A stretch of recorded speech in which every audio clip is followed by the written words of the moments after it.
Ilang sandali pa'y natagpuan ni Gianna ang sarili na nakaupo sa hita ng isang lalaki. Tulad nga ng sabi ni Maxine, ay tila tuod na sumayaw. Alam niyang hindi nagbibirong kaibigan dahil base pa lang sa pagkakaupo niya sa hita nito ay ramdam niya na lalaki yon. Kahit ang malapad nitong balikat ay hindi siya binibiro. Pero nang kapain niya ito ay tila pamilyar ang bulto ng katawan nito sa kanya. Pero hindi niya mawari kung sino dahil ibang pabangong ginagamit nito. Kahit ang buhok nito ay iba ang gupit, kaya maari nagkakamali lamang siya ng iniisip. Am I done now? Nilingon niya kaibigan na rinig niyang hagikikan dahil sa tanong niya. Oh come on girls, you call that lap dance? Ni hindi malang gumalaw ang bewang mo para sayawan ng lalaki na sa harapan mo. Nangunot ang noon, Gianna. Mukhang hindi talaga titigil ang mga to hanggat hindi siya sumusunod. Well, ibang kanyang naiisip dahil may malaking hinala sa isip niya na gusto niyang alamin kung tama. You will pay for this, you know that? Nakangising sagot niya sa mga ito. Dahil nakasuot siya ng hanggang hita na bestida ay hinawi niya yon para prente siyang makaupo sa magkabilang hita ng lalaki. Nakaharap siya dito habang ang dalawang palad ay humahaplos sa mukha nito. Unti-unti niyang ginala ang balakang upang umpisahan ang sayaw. Agad na tumikim ang lalaki dahil sa ginawa niya. Gianna abruptly stopped dancing. Ang pamilyar na tunog ng lalamunan na yon ay lalong nagpalaki ng hinala niya. Kaya naman pinagpatuloy niyang pagsayaw habang ang palad ay humahaplos sa pisngi nito upang alamin ang hulma ng mukha nito. She frowned. It's impossible. Hindi tong taong nasa hinala niya. Pero hindi siya sumusuko. Lalo niyang ginalingan ang paggiling ng balakang at ang gitna ng pagkababae niya ay nasa harapan na rin na nakabukol na harapan ng lalaki. Lihim siyang napangiti. This guy has a boner. Kahit na isang minuto pa lang siyang nagsasayaw sa ibabaw nito, ay tinitigasan na kaagad ito. Nilapit niya mukha upang nilapit sa labi ang nabi nito. Pero bigla siyang tumigil ng gahibla na lang ang pagitan ng mukha nila. Ramdam niyang pamilyar na mabigat na paghinga ng lalaki. Pero alam niyang pinipigil nito yon sa takot na makilala niya ito na ikinangisi lamang ni Gianna. Sigurado siyang si Sadie ang nasa harapan niya. Kaya naman bigla niyang dinakmang naninigas itong pagkalalaki at ganun na lang ang gulat ng lalaki. Agad itong pinigilan ng kamay niya. Stop! What are you doing? Namamaos ang boses na anos nito. Bigla namang natigilan si Gianna nang marinig ang boses nito. Hindi yun si Sadie. Nagkamali ba siya ng hinala? Hindi nga ba si Sadie ang nasa harapan niya? Kinalma niya ang sarili. She could still remember that her soon-to-be husband could change his voice anytime. Kagaya na lang nung naging si Nash to. Kaya nitong baguhin ang boses nito. Aren't you enjoying this, mister? I could feel that you want me so badly. Tudyo niya. Lumapit pa siya sa tenga nito at mahinang bumulong. Am I right, Sadie? Hindi sumagot na lalaki, tila pinigil nito ang hininga. Ngunit hindi nagpatinag si Gianna. Ramdam niyang lumabas ng mga kaibigan niya, sila namang dalawa ni Sadie ang nasa loob ng private room, kaya malakas ang loob niya na tawagin to sa pangalan nito. Hindi niya alam kung anong pinagawa ng mga kaibigan nito bilang challenge, pero alam niyang pinapanood sila ng mga to. Bagamat hindi komportable na meron nag-video sa kanila, dahil sa nangyaring scandal sa kanila noon ay tinanggap pa rin ni Gianna ang challenge na yon. Dahil gusto niyang alisin ang trauma na yon. At alam niyang mapagkakatiwalaan niya ang mga kaibigan niya na hindi ipagkakalat ang kanilang video, lalo na si Felicity. At the same time, all the lights inside the room died and the darkness enveloped them. The only lights remaining were the wall lights that framed their silhouette. Dahil doon ay lalo pang nag-init ang katawan ng dalawa at doon mismo ginawang challenge ng kaibigan. Make love in public, but the hearts are private. Lalo lang pinapatunay ng dalawa na iisang tibok ng kanilang puso sa pag-iisa ng kanilang katawan. Matapos ang mainit na pag-isa ng katawan nila sa loob ng private room ay hinihingal na sumandal si Gianna sa balikat ni Sadie.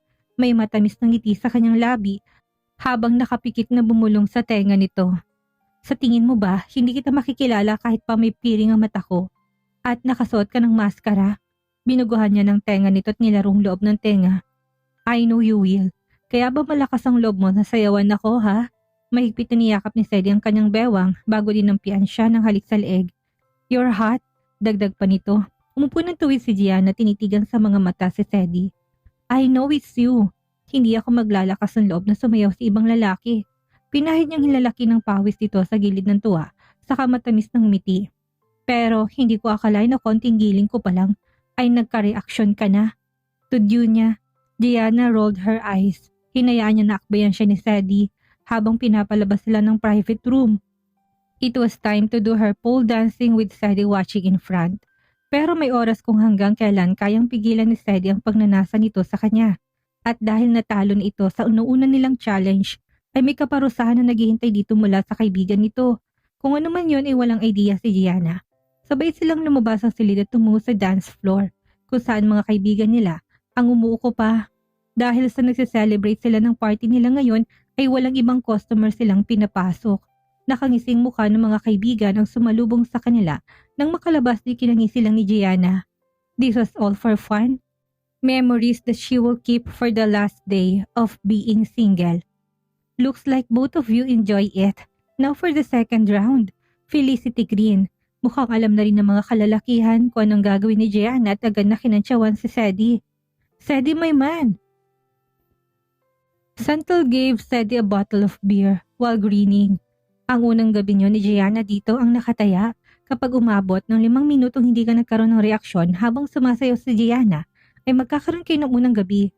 Pero lumingon to sa ibang kalalakihang nandoon na kaagad na nakuha kung anong ibig nitong sabihin. Kapag hindi umabot ng 5 minuto, sorry na lang, wala kayong first night ni Gianna. Sabad ni Ivan na sinang-ayon na ng lahat. Gianna and Sadie look at each other with a tacit understanding, and then Gianna was urged to go on stage, while Sadie sat on the chair in the center of the stage, watching Gianna start to dance. Kilala ni Santel si Sadie, at kahit na konting pag-iba lang na ekspresyon nito'y alam na kagad nito.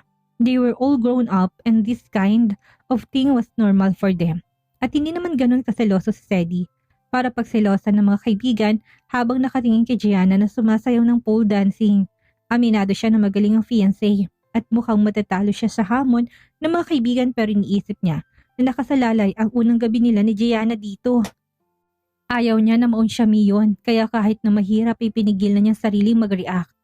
Gianna's dancing was poisonous. Bawat kembot ng katawan nito ay tumatagos sa kaibuturan niya kaya unti-unti nang umiinit ang katawan niya. Bagamat yon ang nararamdaman niya sa loob ay hindi yung kita sa kanyang mukha dahil ayaw niya magpatalo sa mga kaibigan. Giving up yet, Monroe? Santel asked with a devilish grin on his face. Inirapan to ni Sadie. Shut up, Santel. He gritted his teeth as he answers back. Sinulipan niyang relo. Only 3 minutes. 2 minuto pa siyang magtitiis pero lalo lamang naging mapangakit ang galaw ni Gianna. He tried to close his eyes. But Santel abruptly stopped him. No cheating, Monroe. Sabihin mo lang kung susuko ka na dahil pahintuin na namin si Gianna. Napaismit si Sadie. Wala sa diksyonaryo kung sumuko. Alam mo yan.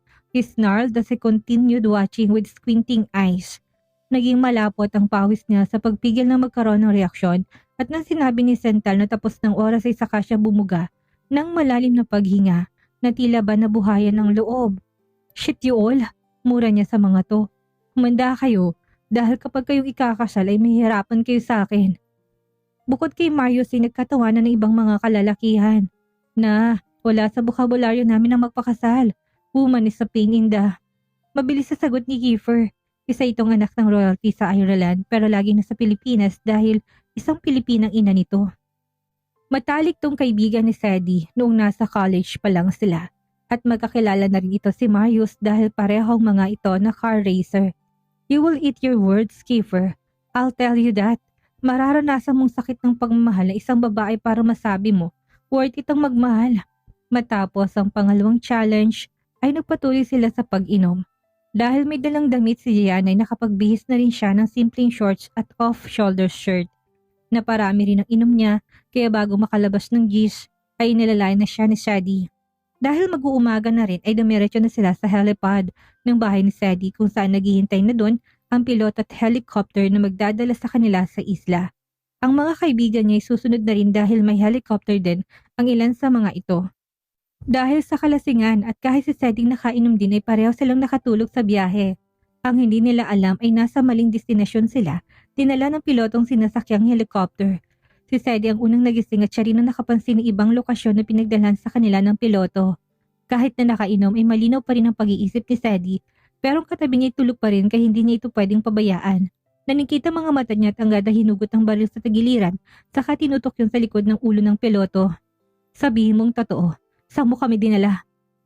Ngunit hindi nakitaan ng takot ang piloto, patuloy to sa pag-off ng mga switch bago tinanggal ang suot na headphone. Pasensya na sir, napag-utusan lang po ako. Pero wag ho kayo mag-alala dahil nasa isla na ho tayo. Nakakunot ang noong ibinaba ni Sadie ang baril sa kanilibot ang tingin sa paligid. Kahit na gabi na, ay pamilyar pa rin sa kanyang lugar na nilapagan ng chopper. Tuluyang nawalang inis niya pero nakakunot pa rin ang noo. Sino na naman kayang gustong mag-prank sa kanila? Binalingan niyang natutulog na si Gianna. Sa kamarahan tong ginising. Baby, we're here. Bulong niya sa kamahinang hinugoy ang katawan nito. Gianna slurred in her sleep and opened her eyes slowly but closed it again knowing that Sadie was still by her side. Napailing ang lalaki sa inalis ang suot na headset at seatbelt saka sinunod kay Gianna. Akmang bubuhatin niya na ito nang walang ano-ano biglang nagsulputan ng mga kaibigan niya si Gianna. What the heck? Bakit nandito na naman kayo? Hindi makapaniwalang asik niya. Kaya pala pakiramdam niya mas matagal ang biyahe sinadya palayo ng piloto para late silang dumating at maunang mga kaibigan niya. Come on Monroe, sa tingin mo ba dito nagtatapos ang bachelor's party mo? Isa pa, as per tradition, hindi dapat nagsasama ikakasal sa huling gabi bago sila ikasal. Of course, how could Sadie know that? And even if he did, he would still not believe in it. Pero hindi siya pinakinggan ng mga kaibigan at pilit siyang pinababa sa chopper habang si Gianni tinulungan ng mga kababaihan. Without any words, dinala siya ng kaibigan sa villa sa isla pero tulad nga ng sinabi ng mga to, ay hindi sila nagkatabi ni Gianna na matulog at hindi niya ito nakita hanggang sa sumapit ang araw ng kasal nila. The wedding will be held in the center of the island where a small church was built there and decorated with white and pink colors all over. Isang sikat na wedding planner nang inasahan nilang dalawa at hindi sila binigo ng mga to at kahit ang halos 100 katao na dumalo ng event ay namangha sa ganda ng dekorasyon. Sadie was patiently waiting at the altar for Gianna.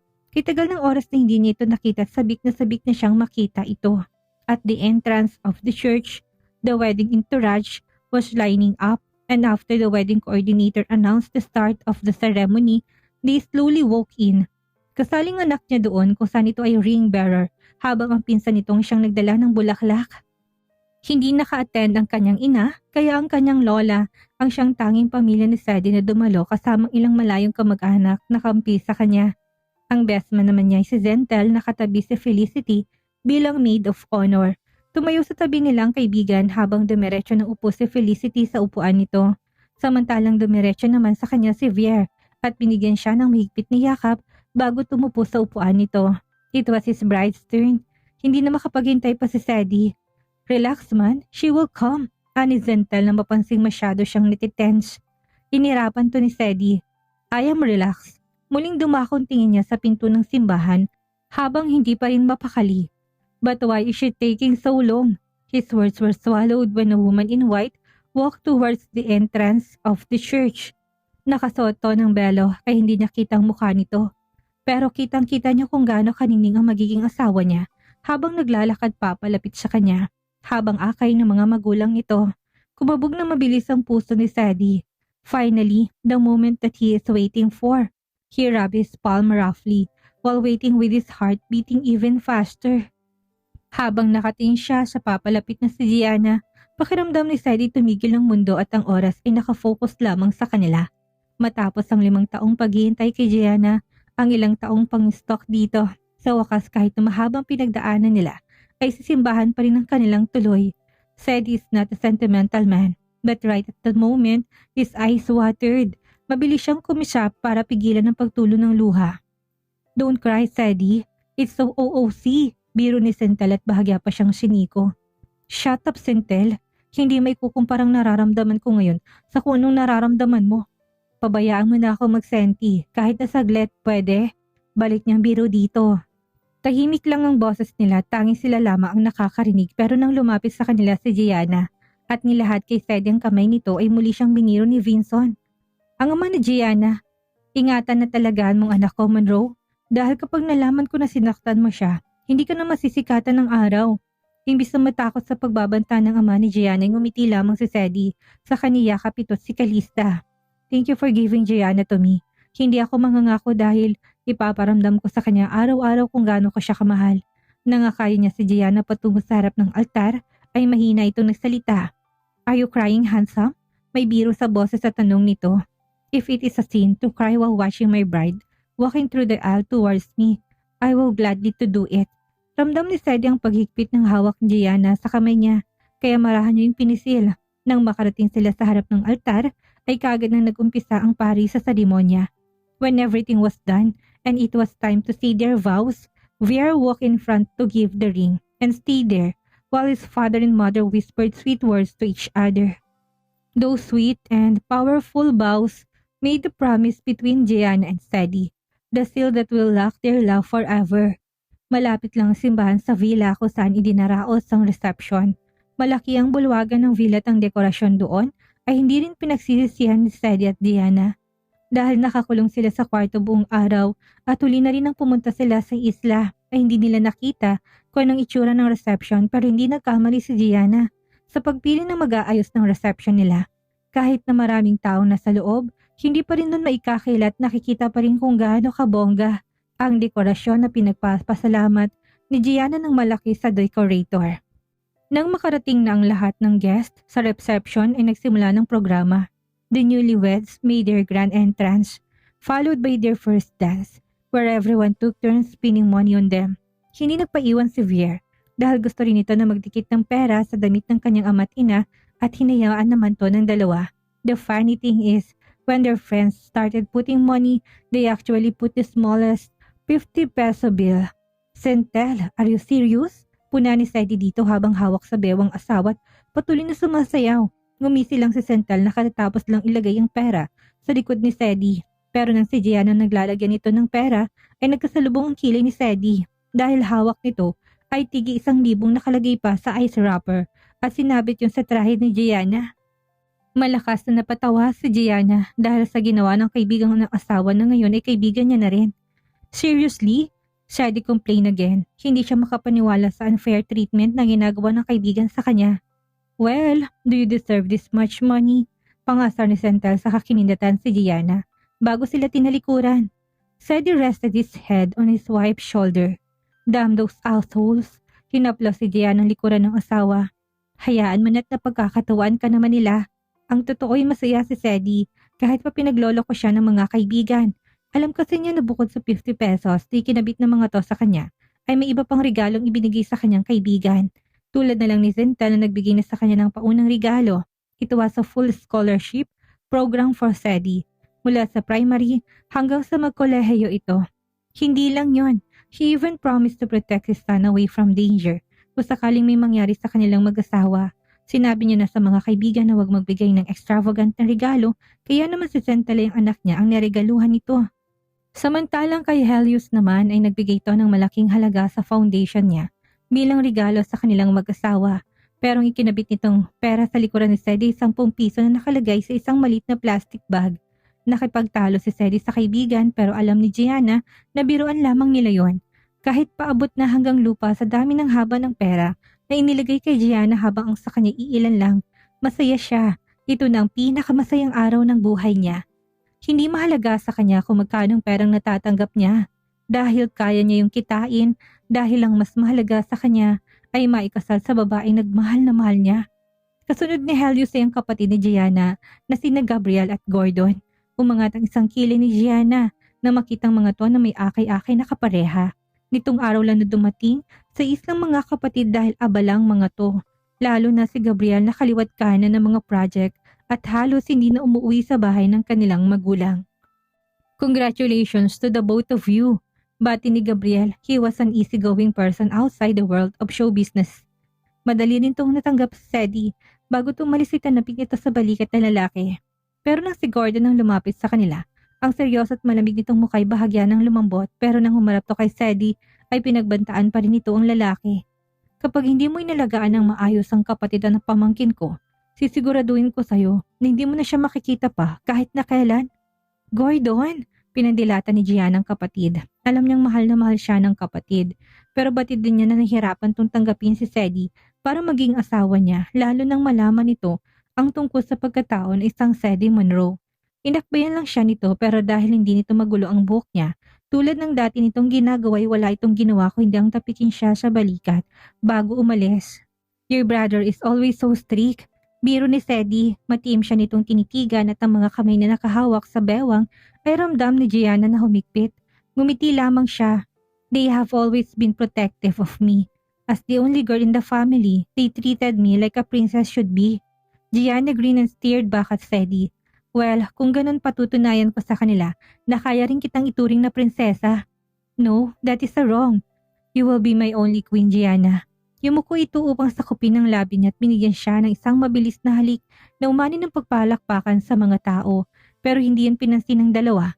Patuloy pa rin sila sa pagtitirigan na tila ba wala ng bukas. Gianna, in my heart, you were always irreplaceable. Even if time passes and we reach the days when our hair grows white, you will always be in my heart. Kahit na anumang sakon ang darating, hindi kita pababayaan. Uunahin, aalagaan at mamahalin kita magpakailanman. I know I am sound cheesy, but what I said was genuine. Ngumiti ng matamis si Gianna at bahagyang nanubig ang mga mata. Kahit hindi sabihin ni Sedi, ay ramdam niyang pagmamahal nito para sa kanya. Huwag kang mag-alala, dahil simula pa lang hindi na ako pinagdudahan ng pagmamahal mo. Dahil sa puso ko pangalan mo lang nakaukit. Salamat sa pagmamahal na ibinigay mo para sa akin, Sedi. Makakaasa ka na susuklian ko yon ng mas marami pa. I am content that I finally have you, Gianna, my only Vera, the only woman who is reigning in my heart, forever and always. Namasang mata ni Gianna sa namumong luha dahil sa sinabi ng asawa. Yes, she finally found this man, those fuckers. Malakas at patawa si Gianna na makitang hindi may pintang mukha ni Sedi habang hawak ang isang corn dildo na kinuha nito sa isang kahon. Galing to sa mga lokong kaibigan nito na hanggang sa sumapit ang unang gabi ng kasal nila, ay hindi tinigilan si Sedi. Ang laman ng kahon ay sari-saring uri ng dildo at iba pang adult toys. Itong punishment na nakuha ni Gianna nung gabi ng bridal shower niya kaya hindi niya maaring tumanggi dito. Hindi ba sinabi nila sa'yo kung bakit nandito mga to? Malawak pa rin ang ngiti na tanong niya. Nasa islang unang pulot gata nila pero hindi sa villa kung saan sila tumuloy noong nakarang araw. Exclusive ang bungalow na kinaroonan nila ngayon. Yun ay nasa tuktok ng maliit na bundok sa isla at ang tanging nag-iisang bahay. Bukod sa kompletong daily necessities ay hindi problema sa dalawa ang supplies ng pagkain dahil anytime ay pwede silang umorder sa private chef ng villa at ipahatid doon kung tinatamad silang magluto. Inilapag ni Sedi ang katawan niya sa malapad na kama kung saan nagkalat ang dekorasyon ng rose petals saka kagad siyang kinububawan. Pareho pa nilang suot ang kani-kanilang damit pangkasal dahil pagkagaling nila sa reception ay dito na sila dumiretso. Katamtaman lamang ang laki ng bungalow. At tahimik iyon bukod sa huni ng mga panggabing insekto. The place is fitting for their deep desire. Kahit ano pang gawin nila ni Sedi ay walang makakarinig sa kanila. They did tell me. Pero sino bang magakala na seryoso ang mga gunggong na yon? Ani Sedi, naging malikot ang kamay nito upang isa-isang tanggalin ang suot niya. Inuna nitong inalis ang kanyang veil at nang wala ng sagabal sa kanyang muka ay huminto ito at matiim na tumitig sa kanya. Hanggang ngayon, hindi pa rin ako makapaniwala na kasal na tayo. I was dreaming of this every day, Gianna. You wearing this white dress. Then I peel it later, layer by layer. Habang nagsasalita, ito'y unti-unti na hinubad ang suot niyang trahe. Habang ginagawa nito yun, hinahaplos ng palad nitong makinis na balat niya na nagdudulot ng kakaibang init sa katawan ni Gianna. You are gorgeous, my wife. You don't know how proud I am to call you that. I can finally claim that you are mine. Pagkatapos noon, binaba nitong mukha upang sakupin ang kanyang labi sa binigyan siya ng mainit na halik na may halong pananabik. This was their first night as a husband and wife and Gianna didn't disappoint. Hindi siya binigo ng asawa, mas lalo pang naging bayolente. Ang kilos ito hanggang sa pareho nilang marating ang rurok ng kaligayahan. Pero imbis na magpahingay binitbit ni Sedi ang katawan niya at dinala sa hagdan, pababa sa first floor at doon ay muli na namang nagsanib ang katawan nila. Gianna, saan na bang asawa mo at hanggang ngayon ay wala pa siya ha? Nakabusangot ang mukha na tanong sa kanya ng kapatid na si Gordon habang inaalalayan siyang makasakay ng kotse. He'll come to the hospital. Huwag ka na magreklamo at dalhin mo na ako doon. Hinihingal na saway niya rito. Kabuanan ngayon ni Gianna pero mas napaaga ito ng 2 linggo kaya hindi nila akalain na ngayon ang araw na manganganak siya. Nasa Singapore si Sadie dahil may importanteng conference ito na dinaluhan at nangako ito na babalik ngayong araw. Pero hanggang ngayon ay wala pa ito. 1 buwan matapos silang ikasal ni Sadie ay saka lang nila nalaman na nagdadalang tao pala siya. Mabuti na lang at hindi naapektuhan ng kanyang sinapupunan dahil ng mga panahong iyon ay malakas pa siyang uminom ng alak at gumawa ng mga delikadong misyon. Nang malaman ni Sadie na buntis siya, ay tuwang-tuwa ito dahil mararanasan nitong alagaan siya sa loob ng 9 na buwan na dinadala niyang anak nito. Hindi katulad nun na mag-isa niyang itinaguyod si Vier. Pero nang malaman na kambal ang anak nila, ay mas lalo pa itong natuwa at mas naging maasikaso. Na hindi na ito lumalabas ng bansa kahit pa may problema sa kumpanya nito. At si Helios Ozental lamang ang inuutusan nito. Umaalis lamang ito kapag nasa karatig na bansa katulad na lang sa Singapore na 1 araw lang ang biyahe at makakabalik na ito. Agad lalo na at meron naman silang pribadong eroplano. Ang problema nga lang ngayon ni Gianna ay saka naman siya nakaramdam ng sakit ng tiyan at paglilibor ngayong wala si Sadie.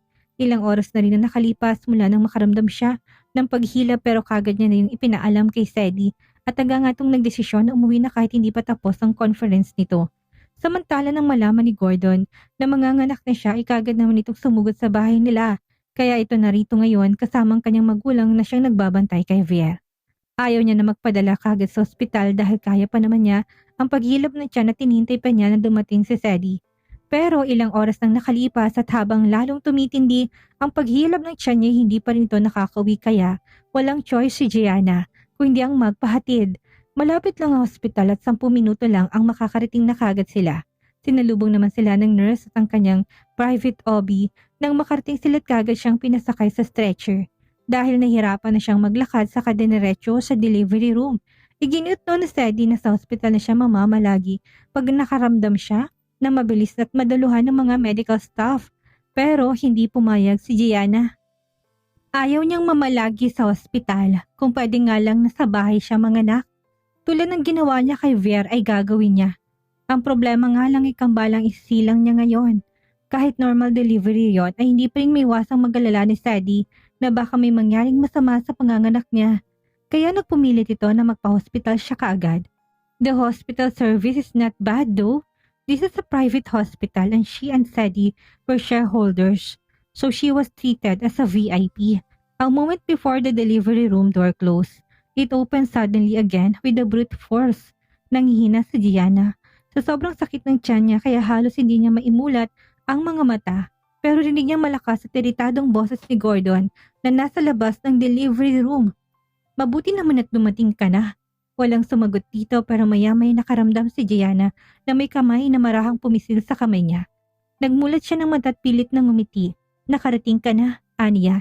Hinalikan siya ni Sadie sa mga labi sa hinaplos. Ang noo niyang nababalot ng pawis. I'm sorry at natagalan ako. Are you okay? Tumango siya. Bukod sa matinding paghilab ng tiyan ay wala na siyang ibang nararamdaman. Positibo siyang maayos niyang mairaraos ang panganganak kahit na 2 pa ang nagpapahirap sa kanya. I will be here with you, okay baby? Hindi binigo ni Sadie si Gianna. Hawak niyang kamay nito habang nanganganak to tinayaan ng isang nurse na siyang maging film ng pangyayari. Kapag pawisan na at nahihirapan na sa pag-ere, ay pinupunasan niya ito at hinahalikan. He also gave her encouraging words, and he felt that it worked wonders. Nung unay tila ayaw lumabas ng anak niya pero habang kinakausap niyang mga to, habang sa loob ng tiyan ni Gianna ay tila naging masanuring sanggol ng mga to at magkakasunod na lumabas. They were both girls. Hindi maiwasan ni Sadie ang lumambot ang puso nang makitang 2 prinsesa na sabay na umiyak. His heart felt warm and he couldn't help but kiss Gianna again, who passed out from exhaustion. Thank you baby, you done well. Ang unang bisita ni Gianna na makalipat siya sa private ward at magkaroon ng malay ay walang iba kundi si Gordon na may malawak ng ngiti sa labi nang makitang 2 pamangkin matapos bisitahin ng mga to sa incubator. The twins were born 2 weeks earlier than expected so they have to be in the NICU. Papunta na rin ang kanyang mga magulang kasama si Vier na hindi mapakali hanggat hindi nakikita ang mga kapatid. Why are you grinning so hard? Noong nakarang araw lang ay halos hindi may pintang mukha mo at halos ayaw mo nang pumasok sa opisina. Bahagya nang nakabawi ng lakas si Gianna kaya nagawa niya ng biruin ng kapatid. Agad naman na nagusot ang mukha nito dahil sa sinabi niya. Oh, come on, Gus. Don't remind me of that. Masaya na ako at meron na akong pamangking babae. Nagsalin to ng maligamgam na tubig mula sa termos saka tinulungan siyang makaupo sa kape na inom ng tubig. Wala si Sedi dahil nag-asikaso to ng papeles ng mga anak niya. Gusto raw nito na personal na asikasuhin ng mga papeles nila upang maranasan nito kung anong naranasan niya noong ipinanganak niya si Vier. Gusto nitong bumawi. Who is it? It is rare for you to be this distracted by something. Is there someone tickling your heart already? Dagdag na biro pa ni Gianna. Matapos uminom ng tubig, inirapan siya nito sa umupo sa pang-isahang sofa, saka kinuhang iPad para bisitahin na nakaibak nitong trabaho. Hinayaan na lamang ito ni Gianna, pero hindi nagtagal ay bigla itong nagpaalam sa kanya. Matapos makatanggap ng tawag, pagkaraan ay bumalik sa silid niya ang asawa. Bagamat halata sa mukha nito ang pagod, ay kitang-kita pa rin niya na masaya ito. Lumapit ito sa kanya at umupo sa gilid ng kama saka hinalikan siya sa noo. Thank you for giving me beautiful little princesses. You are amazing, my wife. Ngumiti si Gianna at gamit ang kamay na walang swero ay hinaplos niyang likod ng palad nito. You are an amazing father, Sadie. I am sure our children will be loved by you. Tumabi ng higa sa kanyang asawa sa kamaingat na hinigit ang katawan palapit dito. I will do my best. Wala man ako sa tabi mo nung nanganak ka sa panganay natin. Pinapangako ko sa'yo. Ngayon palagi na ako nasa tabi mo. Mahal na mahal kita, Gianna. Matamis nang ngumiti si Gianna at taimtim na tumiti kay Sadie. At mahal na mahal din kita, Sadie. They sealed those sweet words with a sweet kiss. Dito na po nagtatapos ang ating kwentong pag-ibig. Maraming salamat po sa lahat na sumuport at sumubaybay. Muli magkita-kita po tayo sa susunod pa nating mga istorya.